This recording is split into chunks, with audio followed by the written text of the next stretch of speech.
Hello friends, welcome to my channel. आज हम बात करने वाले हैं एनटीपीसी लिमिटेड के बारे में। ये शेयर मेरे पोर्टफोलियो में काफ़ी टाइम पहले था और इसने मुझे लॉन्ग टर्म में कितना रिटर्न्स दिया ये मैं आपको बताने वाला हूँ। और इसमें मेरी जर्नी कैसी रही है, ये सारी चीज़ों से आपको बहुत कुछ सीखने मिलेगा। और फिलहाल के लिए ये शेयर कैसा है, कंपनी कैसी है, इन्वेस्टमेंट के हिसाब से ये भी चीज़ें मैं आपको बताने वाला हूँ। तो वीडियो एंड तक देखो और वीडियो अच्छा लगेगा तो ज़रूर चैनल को सब्सक्राइब करना। तो सबसे पहले यहाँ पर कोल का प्रोजेक्ट यहाँ पर नज़र आ रहा है इसके वेबसाइट पर। ठीक है, बियॉन्ड पावर एंड प्रॉफिट, ये इनके कोल प्रोजेक्ट भी है। और यहाँ पर एनटीपीसी का यहाँ पर गैस प्रोजेक्ट भी है। और यहाँ पर वेबसाइट पे जो भी चीज़ें हैं देख लो एक बार। सोलार प्रोजेक्ट है इनके, और यहाँ पर इनके हाइड्रो प्रोजेक्ट्स हैं, और ये रिन्यूएबल एनर्जी प्रोजेक्ट है। और लीडिंग द पावर सेक्टर, ये लीड करती है पूरे पावर सेक्टर को। काफ़ी बड़ी कंपनी है और पावर सेक्टर में सभी टाइप के पावर जनरेट ये कर लेती है कंपनी।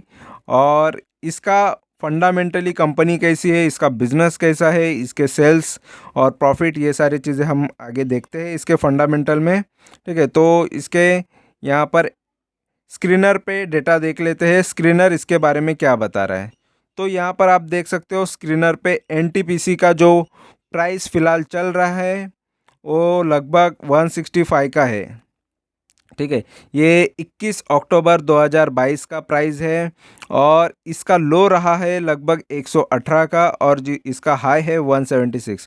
तो हाई और लो में, हाई और यहाँ का करंट प्राइस, इसमें ज़्यादा कोई डिफरेंस हमें नज़र नहीं आ रहा है। तो इसका मतलब है ये हाई तुरंत ही ये अचीव कर लेगा, या हाई से और भी ऊपर जल्द से जल्द जा भी सकता है। और अगर इसका मार्केट कैपिटल की बात करेंगे तो मार्केट कैपिटल देख लो 1,60,000 करोड़ का, काफ़ी अच्छा मार्केट कैपिटल है। पी काफ़ी अच्छा है। ठीक है, सस्ते भाव पे वैल्यूएशन मिल रहे। देखो 1,60,000 करोड़ मार्केट कैपिटल वाली कंपनी आपको 9 साढ़े 9 रुपये के पी के ऊपर मिल रही है, तो ये एक अच्छी बात होती है। प्लस अगर ROCE देखेंगे तो रिटर्न ऑन कैपिटल एम्प्लॉयड 9 सवा 9% का आ रहा है, तो थोड़ा ये कम है, और भी ज़्यादा रिटर्न्स ये जनरेट करना चाहिए।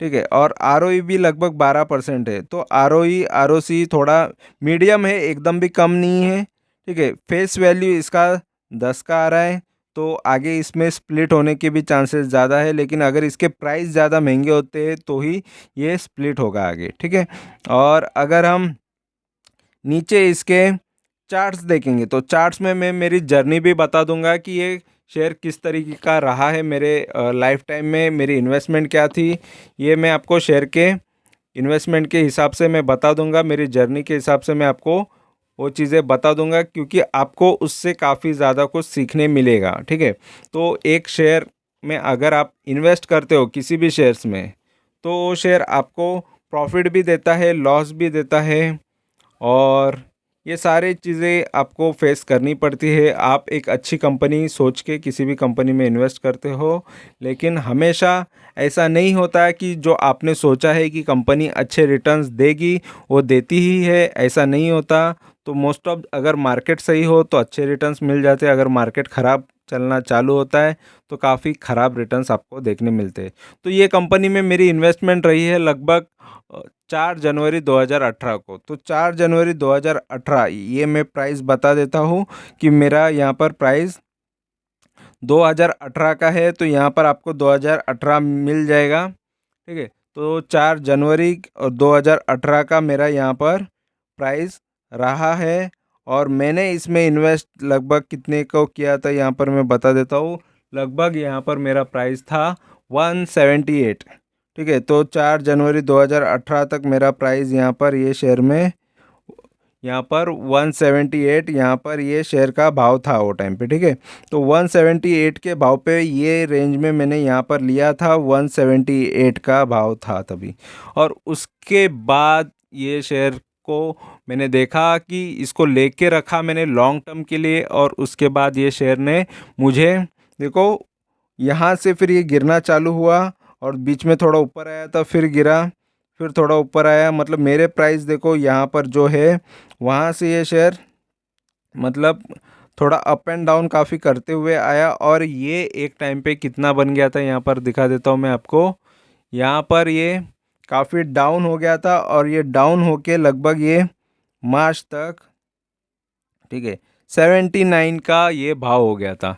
इसका मतलब है लगभग लगभग मुझे भी ये शेयर के अंदर 50% का लॉस हो गया था। अगर 178 से अगर आप ये डिवाइड कर लो तो ये आपके 50% लॉस यहाँ पर नज़र आएंगे। तो ये 50% लॉस यहाँ पर आपको नज़र आ जाएंगे, ठीक है। तो ये लॉस मुझे नज़र आ रहा था लगभग ये अप्रैल तक, ठीक है। अगर मैं यहाँ पे ख़रीद रहा हूँ और वहाँ से ये शेयर काफ़ी गिरता है तो ये मेरे 50% लॉस। देखो एनटीपीसी जैसा शेयर, इतना अच्छा market capital, large cap company भी आपको 50% डाउन के रिटर्न्स दे सकते हैं। तो ये देखो अप एंड डाउन काफ़ी करता है। तो किसी भी कंपनी में इन्वेस्ट करने से पहले आपको इस की हिस्ट्री जान लेनी चाहिए, पास्ट जान लेना चाहिए। चलो मैं वो टाइम पे कंपनी का नाम सुन के भी इन्वेस्ट किया करता था, और टीवी पे जो रिकमेंडेशन आते वो सुन के भी इन्वेस्ट किया करता था। लेकिन उससे क्या नुकसान होते हैं ये मैं आपको दिखा रहा हूँ कि देखो इन्वेस्टमेंट तो मैंने किया, सही मुझे लगा शेयर, और हर जगह पे अगर बातें होती है कंपनी अच्छी है, ये सब कुछ सारी चीज़ें हम देख लेते, सुन लेते कहीं से, तो इन्वेस्ट कर लेते। तो वो टाइम पे मैंने इन्वेस्ट किया, और वहाँ से फिर मुझे ये चीज़ें देखने मिली कि वो शेयर काफ़ी डाउन भी जा सकता है, कितनी भी अच्छी कंपनी हो। तो ये चीज़ मुझे आपको बताना है। तो 50% लॉस के बाद ये शेयर ने देखो यहाँ पर मैंने फिर से काफ़ी ज़्यादा क्वांटिटीज़ खरीदना चालू किया, और बहुत ज़्यादा क्वांटिटी खरीदा, सबसे ज़्यादा क्वांटिटी हो गई थी मेरे पास भी मेरे पोर्टफोलियो के हिसाब से। तो काफ़ी ज़्यादा इसमें एनटीपीसी के शेयर्स अच्छे भाव पे मैंने ख़रीद लिए। तो फिर उसको मैंने क्या किया, तो एक बार 2020 में 29 दिसंबर 2020, तो वो टाइम पे कुछ शेयर्स बेचे, आधे प्रॉफिट वहाँ पर ले लिए मैंने लगभग, ठीक है। तो आधे बेचे थे यहाँ पर 115 के भाव पे मैंने इसको 29 दिसंबर 2020 में बेच दिए थे, ठीक है। तो वहाँ पर इसका भाव तभी बन गया था यहाँ पर 115 का भाव। लेकिन जो मैंने उसको जो बार बार इन्वेस्ट करके एवरेज प्राइस करने की वजह से मेरा प्राइस काफ़ी नीचे आ गया था। तो ये लगभग मुझे काफ़ी अच्छे रिटर्न्स ये तभी दिख रहा था 115 भी भाव का, ठीक है। तो 29 दिसंबर 2020 में मैंने इसको बेच दिया था। तो 29 दिसंबर 2020 यहाँ पर मैं दिखा देता हूँ। तो वहाँ पर ये शेयर में से मैं निकल गया। तो यहाँ पर ये जो हाई मुझे मिला वो टाइम पे मैंने इसमें से निकल गया था, ठीक है। तो ये दिसंबर के टाइम पे 115 का भी प्राइस यहाँ पर आ गया था, ठीक है। तो वहाँ पर मैं एक बार निकला, फिर उसके बाद वो काफ़ी टाइम ये नीचे ही रहा, फिर ठीक है। तो वो प्राइस आ ही नहीं रहा, तो फिर मैंने फेब में भी इसको दोबारा बेच दिया। और बाकी के जो भी यहाँ पर फेब नज़र आएगा आपको, तो जैसे ये फेब्रुआरी आया तो फिर से एक मूवमेंट आई, तो वो मूवमेंट में मैंने इसको फिर से बेच दिया लगभग 110 के अंदर बाकी के शेयर बेच दिए। तो मैंने पूरा यहाँ से निकाल दिया। अगर मैं और वेट करता तो बाद में मुझे और रिटर्न्स अच्छे मिलते, लेकिन ये शेयर को मुझे पूरा का पूरा निकालना था। तो ये मैं और 2-3 महीना वेट करने के बाद सोचा कि उसके बाद 115 जल्दी आया नहीं था, लेकिन मैंने और वेट नहीं किया, फिर उसको मैंने निकाल दिया। क्योंकि मैं वो टाइम पे बहुत सारे शेयर्स निकाल रहा था, और कोविड के वजह से बहुत सारे शेयर्स मेरे डाउन में चल रहे थे। तो जो भी मुझे प्रॉफिट मिल रहा है तो वो प्रॉफिट मैं दूसरे शेयर्स में डालता था, जो गिरावट में मुझे दिख रहे मेरे पोर्टफोलियो के शेयर। देखो शेयर की क्वालिटी अच्छी थी, सब कुछ अच्छा था, बिजनेस अच्छा था, लेकिन फिर भी कंपनीज यहाँ पर आपको लॉस दे सकती है, ये मेरा कहना है। ये तो जैसे कि आपने देख लिया कि ये जो रिटर्न्स है काफ़ी अप एंड डाउन होते हैं, और ये रिटर्न मुझे कमाने के लिए लगभग देखो ये इसमें मैंने 22-23% के रिटर्न्स लिए हैं, लेकिन यही कमाने के लिए काफ़ी टाइम लग जाता है, ठीक है। तो इसको मैं ये कंपनी में से निकला लगभग, यहाँ पर मैं बता देता हूँ, लगभग यहाँ पर 25 फरवरी 2021 को ये कंपनी के अंदर से मैं यहाँ पर निकल गया, ठीक है। तो 25 फरवरी 2000 को टाइम पे ये कंपनी से मैं निकल गया, और लगभग मैंने यहाँ पर ये कंपनी के अंदर से कितने रिटर्न्स लिए एग्जैक्ट मैं बता देता हूँ आपको, ठीक है। तो मिनिमम मेरा एक टारगेट होता है कि कम से कम 20% तो लेना है। तो मैं ये कंपनी से 23% लेके निकला। ठीक है। तो 23% के रिटर्न लिए, लेकिन इसमें मैंने 50% के लॉस भी देखे थे। तो 50% लॉस मैंने बुक नहीं किया, तो ये मेरा प्रॉफिट हो गया। समझो कि ये कवर पहले कर लिया, फिर उसके ऊपर 23% भी ले लिया। लेकिन 50% अगर शेयर गिरता है, इसका मतलब होता है आपको 100% की ग्रोथ वो शेयर के अंदर देखने के लिए चाहिए होती है, तभी आपका जो भाव है वो आ जाएगा। तो 50% कोई भी शेयर गिरता है, इसका मतलब है उसको 100% बढ़ना है, ये याद रखना। क्योंकि अगर कोई शेयर 100 का 50 हो जाता है और 50 का 100 बनना है, इसका मतलब है उसको 100% रिटर्न देने होंगे। तो इस वजह से एवरेज करना ज़रूरी होता है। कोई लोग बोलते हैं एवरेज करने का कोई फ़ायदा नहीं होता है, तो ये चीज़ें करनी पड़ती है, नहीं तो आपको जल्दी रिटर्न नहीं मिलेंगे। और फास्ट रिटर्न के लिए एवरेजिंग करना पड़ता है। तो अच्छे शेयर्स को एवरेज करके फिर ये इस तरीके के रिटर्न्स मिल जाते हैं। और जिसने 77 के भाव पे रिटर्न्स, यहाँ पर दिखा देता हूँ, ये भाव था 70-80 का भाव था, वहाँ से जिसने इन्वेस्ट किया उनको ये बेटर रिटर्न्स मिल जाते हैं, देखने मिल जाते हैं। ठीक है। तो ये डबल होते हैं रिटर्न्स, तो देखो डबल से भी ज़्यादा हो जाता है ये रिटर्न्स। ठीक है। तो इस तब भी फ़ायदा होता है अगर किसी को कैपिटल डबल करना होता है, तो उन लोगों को ऐसे भाव पे ऐसी टाइम पे एंट्रीज ज़्यादा से ज़्यादा क्वांटिटीज़ के साथ करनी चाहिए, जैसे लाख रुपया, 2 लाख, 5 लाख। अगर अच्छे भाव पे अगर अच्छी कंपनी में इन्वेस्ट करोगे और सही टाइम पे, तो आपका रिटर्न्स काफ़ी जल्दी डबल हो जाता है। देखो ये जो डेट है ये 16 सितंबर 22 का है, और यहाँ पर देखो ये जो मतलब 2 साल के अंदर आपका पैसा डबल, और ऐसा हर जगह नहीं होता, ये शेयर मार्केट में ही होता है। तो इसीलिए आपका इन्वेस्टमेंट सही स्टॉक में सही क्वांटिटीज़ होनी चाहिए, लेकिन हर टाइम लो पर ही होना चाहिए, तो ही अच्छे रिटर्न्स मिलते हैं। हाई पे रहोगे तो हमेशा लॉस होगा, और लो पर खरीदने के लिए पैसा होना ज़रूरी होता है। ठीक है। और इसमें और क्या क्या चीज़ें अच्छी है बुरी है ये भी देख लेते हैं। तो देखो प्रॉज यहाँ पर क्या बता रहा है कि इसका जो बुक वैल्यू है ये 1.18 टाइम्स से है, तो ये काफ़ी अच्छा है, ये पॉइंट अच्छा है। इसका डिविडेंड देती है 4-4.5% डिविडेंड। डिविडेंड देखो कंपनी देने वाली कंपनी अच्छी होती है। यहाँ पर ये हमने डिविडेंड देख लिया। ये जो डिविडेंड है, समझ लो आपको बैंक भी है ना साल का 3-3.5% देती है। चलो 3.5 तो एवरेज पकड़ लेते हैं। 3.5% आपको साल की ये रिटर्न्स बैंक देती है, लेकिन यही स्टॉक भी आपको 4.5% के आसपास या 4% तो आपको इजीली दे देता है। तो समझो कि आपने बैंक में ही इन्वेस्ट किया, और ऊपर से अगर आपका शेयर का भाव बढ़ता है तो वो भी आपको रिटर्न्स मिल जाते हैं। ठीक है। और यहाँ पर अगर डिविडेंड पे आउट काफ़ी अच्छा है ये बता रहा है। ठीक है। और यहाँ पर इसमें नेगेटिव चीज़ें क्या है, तो कंपनी के सेल्स ग्रोथ खराब है, और ये 10% है 5 साल के हिसाब से खराब रिटर्न है, और ये 3 साल के हिसाब से इक्विटी पर रिटर्न से आरओई काफ़ी ख़राब है 3 साल के हिसाब से। और यहाँ पर कंपनी पर लोन ज़्यादा है। ये कैपिटलाइजिंग द इंटरेस्ट कॉस्ट, ये पॉइंट जब आता है समझ लेना कि कंपनी पे लोन ज़्यादा है। प्रोमोटर की होल्डिंग डिक्रीज हो रही है 3-3.5% से। प्रमोटर ने होल्डिंग उनकी कम की है, शेयर्स बेचे हैं उन्होंने, तो ये चीज़ ख़राब है ऐसा बता रहा है। और अगर हम देखेंगे इसके कंपैरिजन में, तो ये कंपनी का नंबर 3 पे आती है इसके मार्केट कैप के वजह से। देखो उस सबसे ऊपर अदानी है। ठीक है। अदानी ट्रांसमिशन, फिर अदानी ग्रीन, फिर यहाँ पर ये एनटीपीसी आ गई है। ठीक है। तो ये अदानी का अब भी स्पीड में इतना मार्केट कैपिटल बढ़ा है, नहीं तो ये एनटीपीसी पहले आगे ही थी। और क्वार्टरली रिजल्ट्स की बात करेंगे, तो क्वार्टरली रिजल्ट्स देख लो कंपनी के किस तरीके के रहा है। तो 26,000 या 27,000 करोड़ का कंपनी सेल करती है 2019 में, और अभी देखो 43,000 करोड़ का। तो कंपनी के सेल्स में काफ़ी ग्रोथ हमको देखने मिला है। तो ये चीज़ अच्छी है कि ग्रो हो रहा है सेल्स। और प्रॉफिट मार्जिन भी कंपनी देखो 27-28%, तो 25% से ज़्यादा तो कंपनी प्रॉफिट मार्जिन ले रही है, तो ये भी चीज़ अच्छी है। इसका मतलब है कि जो एक्सपेंसेस है कंट्रोल में है, और ऑपरेटिंग प्रॉफिट भी अच्छा हो रहा है कंपनी को। ठीक है। तो फिलहाल यहाँ पर ऑपरेटिंग प्रॉफिट 10,000 करोड़ का कंपनी ने ऑपरेटिंग प्रॉफिट किया है, तो अच्छी ही बात है। और यहाँ पर नेट प्रॉफिट देखो थोड़ा कम होते हुए हमको नज़र आ रहा है। यहाँ पर देखो 3,000 या 4,000 करोड़ का कंपनी का नेट प्रॉफिट फिलहाल जून 2022 में हुआ है। ठीक है, तो ये चीज़ थोड़ी सी कम हुआ है, इस वजह से थोड़ा नेगेटिव हो गया ये।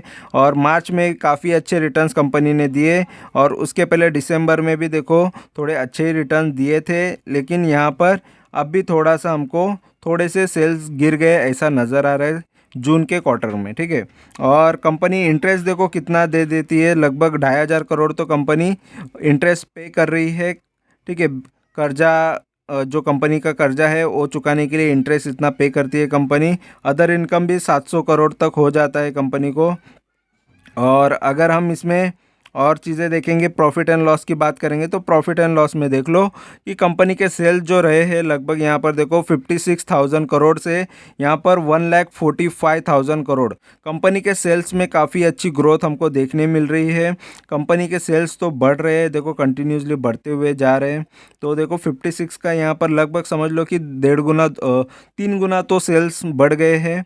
और ऑपरेटिंग प्रॉफिट मार्जिन देखो, मार्जिन तो हमेशा 20% से या 25% से ज़्यादा ही हमको देखने मिल रहे हैं, तो ये भी चीज़ अच्छी है। और यहाँ पर अगर नेट प्रॉफिट देखेंगे तो 9,300 करोड़ 2011 में 9,300 करोड़ से लेके 2022 में देखो लगभग यहाँ पर 17 17,500 करोड़ का कंपनी नेट प्रॉफिट कर रही है। ठीक है, इंटरेस्ट चुका रही है 9,000 करोड़ का, तो इंटरेस्ट चुका रही है कंपनी। ठीक है, ब्याज चुका रही है, और थोड़ा बहुत अदर इनकम भी, एक्स्ट्रा इनकम आ जाता है कंपनी को 4,000 करोड़ तक। ठीक है, और CAGR की बात करेंगे तो CAGR देखो कंपनी का लगभग ये काफ़ी ख़राब यहाँ पर नज़र आ रहा है। 10 साल से अगर कोई इन्वेस्टर इन्वेस्टेड है तो उसको सालाना 2% का रिटर्न मिल रहा है, तो ये काफ़ी ख़राब है।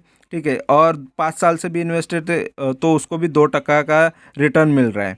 और यहाँ पर 3 साल से इन्वेस्टेड है उसको चलो 11% हर साल मिल रहा है, तो ये 3 साल से इन्वेस्ट करने वाले के लिए थोड़ा ठीक है। और अगर हम 1 साल से इन्वेस्टेड है, चलो 14% के रिटर्न मिले हैं, तो ठीक है। ये बैंक रिटर्न से ये दो रिटर्न्स अच्छे हैं, 3 साल और 1 साल। लेकिन 10 और 5 साल से जो इन्वेस्टेड है उनके लिए काफ़ी ख़राब रिटर्न ये दे रहा है। ठीक है, और अगर हम इसके बैलेंस शीट की बात करेंगे तो बैलेंस शीट के हिसाब से अगर आप देखोगे तो कंपनी का यहाँ पर बोरोविंग देखो 50,000 करोड़ 50,700 करोड़ था, और वहाँ से कंपनी ने बोरोविंग देखो कितनी बढ़ाई है 2011 से लेके अभी तक 2,10,000 करोड़ का कंपनी पे कर्जा है, और ये कर्जा कंपनी को चुकाना पड़ेगा। ठीक है, तो काफ़ी ज़्यादा कंपनी का यहाँ पर लोन है। और यहाँ पर रिजर्व में देखो कंपनी के पास रिजर्व में 1,25,000 करोड़ रिजर्व में है, तो रिजर्व भी अच्छा है, लेकिन रिजर्व से ज़्यादा तो कर्जा है कंपनी पर। और कर्जा अगर ज़्यादा होता है तो कंपनी को उतना खर्चा भी बढ़ जाता है। ठीक है, और शेयर होल्डिंग पैटर्न की बात करेंगे तो देखो शेयर होल्डिंग में फॉरेन के इन्वेस्टर का भी यहाँ पर पहले से इन्वेस्टमेंट रहा है और अभी भी है, तो उन्होंने इन्वेस्टमेंट बढ़ाया है सितंबर 2022 में, यहाँ पर देख सकते हो। और DIS का भी इन्वेस्टमेंट है, अच्छा खासा है, उन्होंने भी थोड़ा इन्वेस्टमेंट बढ़ा चुके हैं, थोड़ा सा यहाँ पर कम हुआ है। ठीक है, और यहाँ पर गवर्नमेंट ने थोड़ा माल बेचा है, यहाँ पर देख सकते हो 0.17 था तो 0.10 हो गया है। पब्लिक यहाँ पर काफ़ी कम इन्वेस्टमेंट करती है NTPC में। ठीक है, तो ये ज़्यादा से ज़्यादा शेयर देखो बड़े लोगों के पास है, प्रमोटर के पास है, और FIIs DIs इनको के पास ही है। तो मेजॉरिटी स्टॉक या मेजॉरिटी स्टेक येलो के पास है। तो इस वजह से जो भी आगे जाके कंपनी रिटर्न्स देगी, अच्छे रिटर्न्स अगर देना चालू करेगी, तो सबसे ज़्यादा बेनिफिट इनको ही होने वाला है। चलो पब्लिक के पास ये शेयर काफ़ी कम है। ठीक है, तो मोस्ट ऑफ पब्लिक अच्छे शेयर हो या गवर्नमेंट कंपनीज हो उससे थोड़ा दूर रहती है, तो इस वजह से ये शेयर भी दूर है, इससे भी दूर है। और ये शेयर यहाँ पर रिटर्न्स इसने लॉन्ग टर्म में तो दिए नहीं, लेकिन डिविडेंड एक देती है, ये एक बेनिफिट है। और शॉर्ट टर्म में देखो कोई भी शेयर्स आपको रिटर्न दे सकता है अगर आप गिरावट में कोई भी शेयर को खरीदते हो तो। ठीक है, अभी फ़िलहाल तो शेयर हाई पे है, तो मेरे हिसाब से मुझे तो ये शेयर में एंट्री के लिए ये अभी सही प्राइस नहीं लग रहा है। जब भी मुझे देखो ऐसा लो के आसपास दिखता है तो ही मैं शेयर को खरीदना पसंद करता हूँ, नहीं तो मैं वो शेयर को अवॉइड ही करता हूँ। तो फिलहाल इस पर मेरा यही कहना है कि ये लॉन्ग टर्म के हिसाब से इसने तो अभी फ़िलहाल अच्छे रिटर्न्स दिए नहीं है, लेकिन आगे जाके ये देगा तो अच्छा है। लेकिन लॉन्ग टर्म के अभी भी मैं इसके समर्थन में नहीं हूँ, यानी मैं इसमें इंटरेस्टेड नहीं हूँ कि ये लॉन्ग टर्म के लिए सही है क्या नहीं। लेकिन यहाँ पर ये शॉर्ट टर्म के लिए देखो, शॉर्ट टर्म में जब ये गिरावट में मिले तो शॉर्ट टर्म के लिए मुझे ये शेयर अच्छा लगता है। और ये ऐसे स्टॉक थोड़े से यहाँ पर स्लो भी नज़र आते हैं, अच्छे जल्दी फटाफट रिटर्न नहीं देते, क्योंकि ये शेयर में तुम्हें काफ़ी टाइम से होल्ड था और कितना टाइम लगा ये भी देख लो आप। ठीक है, तो 2018 से 2021 में 20 में भी मैं निकल गया था और 21 में निकल गया, फिर फरवरी में। तो देखो काफ़ी टाइम लग जाता है ऐसे स्टॉक में। तो आपकी मर्ज़ी होनी चाहिए कि आपको ऐसे शेयर में इन्वेस्ट करना चाहिए नहीं करना चाहिए, ये आपका डिसीज़न होना चाहिए। फ़िलहाल तो इसमें मेरी खुद की इन्वेस्टमेंट नहीं है। मेरी जो जर्नी थी लॉन्ग टर्म में किस तरीके का ये इसने मुझे रिटर्न्स दिए, कितना टाइम लगा, ये सारी चीज़ें मैंने रियल बताई है। कोई चीज़ें बढ़ा चढ़ा के आपको मैं बताता नहीं हूँ, नहीं तो बढ़ा चढ़ा के बताने के लिए मैं रिटर्न सीधा बता सकता हूँ कि मुझे डबल रिटर्न्स इसमें मिले, क्योंकि मुझे उससे कुछ मिलने वाला नहीं है। और जो रियलिटी है वो मुझे बताना वही पसंद है। जो है मेरा परफॉर्मेंस मैं बता रहा हूँ, और साथ में शेयर कैसे होते हैं ये बता रहा हूँ। जिसमें मुझे और जल्दी रिटर्न्स मिलते हैं, मुझे 200 250 300% भी रिटर्न मिलते हैं, वो सारे शेयर्स के वीडियोस मैंने डाले। जो जेन्युइन है वही चीज़ें मेरे चैनल पे आपको सुनने मिलेगी, देखने मिलेगी। ठीक है, और फैक्ट के साथ, डेटा के साथ। कोई कोई बोलता है डेटा से देख के कोई भी बता सकता है, लेकिन उसमें मेरे एक्सपीरियंस भी होते हैं, मेरा खुद का व्यू भी होता है। वो चीज़ें मैं बताने की कोशिश करता हूँ, नहीं तो आप वहाँ से सीख नहीं सकते। ठीक है, तो जो भी मेरे एक्सपीरियंस है वो मैं आपके साथ शेयर कर रहा हूँ, और मैं खुद प्रॉफिटेबल भी हूँ, इस वजह से मैं आपको ये चीज़ें सिखा रहा हूँ, बता रहा हूँ। ठीक है, तो वीडियो अच्छा लगा है, इन्फॉर्मेशन अच्छी लगी है तो ज़रूर चैनल को सब्सक्राइब करो, लाइक करो, कमेंट करो, दोस्तों के साथ शेयर करो। Thank you very much for watching my video. Thank you, bye bye.